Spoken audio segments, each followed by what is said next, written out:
السلام علیکم ورحمۃ اللہ وبرکاتہ۔ تسبیح کا اصل طریقہ کیا ہے؟ آئے سنت کی روشنی میں آج ہم جانتے ہیں کہ نبی کریم صلی اللہ علیہ وسلم تسبیح کس طرح پڑھا کرتے تھے۔ پہلی چیز تو یہ ہے کہ اسلام کے جو پری اسلامک دور تھا اس میں ایکچوئل تسبیح نہیں ہوا کرتی تھی۔ نبی کریم صلی اللہ علیہ وسلم جو تسبیح پڑھا کرتے تھے وہ اپنے ہاتھوں کی فنگر ٹپس پہ پڑھتے تھے،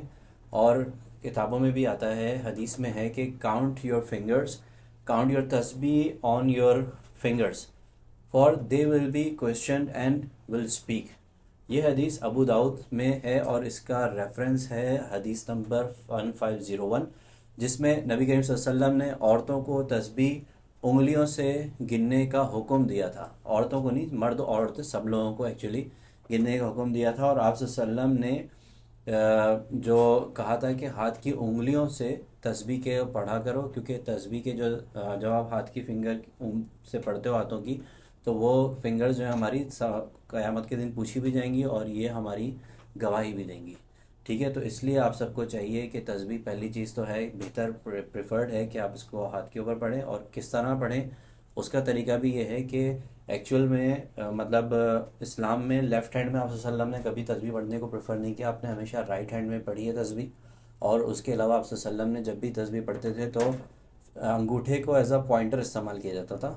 اور یہ جو چار انگلیاں ہیں نا ہماری، ان کے اوپر تسبیح پڑھی جاتی تھی رائٹ ہینڈ کی۔ وہ کس طرح پڑھی جاتی تھی؟ جیسے فار ایگزامپل آپ کو 33 ٹائمز کی تسبیح پڑھنی ہے، تو آپ کس طرح پڑھیں گے کہ 1 2 3 4، یہ چار انگلیاں جو ہے 12 کی کاؤنٹنگ بنتی ہے، ٹھیک ہے؟ انگوٹھا آپ کا پوائنٹر ہے، 12 دفعہ آپ نے پڑھا، پھر دوبارہ 4 دفعہ پڑھیں گے تو 12 ہوگا، اور پھر ان کی 3 دفعہ پڑھیں گے تو آپ کی پوری 33 ہو جاتی ہیں۔ تو اس لیے اس طرح سے آپ نے پڑھنا ہے کہ مطلب 4 ٹائمز، پھر دوبارہ 4 ٹائمز پڑھیں گے تو 24 ہو جائے گا، 12 24، اینڈ دین 3 ٹائمز پڑھیں گے تو 33 ہو جائے گا۔ تو اس طرح کر کے اگر آپ پڑھیں گے تو انشاءاللہ یہ سنت طریقہ ہے، اور تسبیح پڑھنے سے جب آپ اپنے ہاتھوں پہ پڑھیں گے تو انشاءاللہ آپ کو یہ گواہی بھی دیں گی، اور اگر آپ چاہیں تو جیسے آپ پڑھ رہے ہیں اس طرح بھی پڑھیے، کوئی مذائقہ نہیں ہے، لیکن میں نے سوچا کیونکہ سنت طریقہ میں نے تھوڑا ریسرچ کی نیٹ کے اوپر اور مجھے ملا، تو میں نے سوچا آپ سب کے ساتھ بھی شیئر کرتا ہوں کہ اگر اسلامک طریقے سے آپ چھوٹی سی ایک سنت ہے آپ صلی اللہ علیہ وسلم کی، اس کو فالو کریں گے تو انشاءاللہ آپ کو بہت ثواب بھی ہوگا، اور اس کا اصل جو